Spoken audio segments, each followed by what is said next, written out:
नमस्कार, प्रणाम। हम प्रियंका पांडे आप लोग के स्वागत करतानी अपन यूट्यूब चैनल पे। तो आप लोग जानते हो खबजा कि छठ के माहौल चलता। आज नहाए खाए से 3 दिन के व्रत प्रारंभ हो चुकल बा।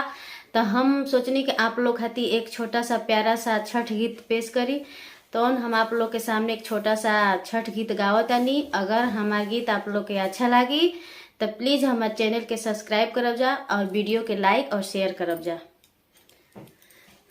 किया सूरज उगाले किया सूरज डूबले हो, किया सूरज उगाले किया सूरज डूबले हो, किया सूरज उगले देवा सहरिया हो, किया सूरज उगले देवा सहरिया हो, किया सूरज उगले किया सूरज डूबले हो, किया सूरज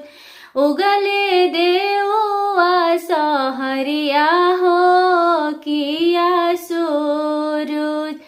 नहीं सूरज उगले नहीं सूरज डूबले हो, नहीं सूरज उगले देवा सहरिया हो, नहीं सूरज उगले नहीं सूरज डूबले हो,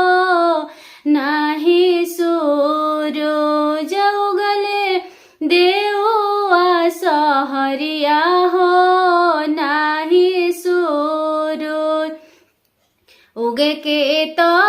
उगले कवना देव के घटिया हो, जवना घटिया उगे के तो उगले कवना देव के घटिया हो, जवना घटिया अपड़े दूध से और घिया हो, जवना घटिया पड़े कलशुप से और गिया हो, जवना घटिया और अग पड़े झरा झर हो, जवना घटिया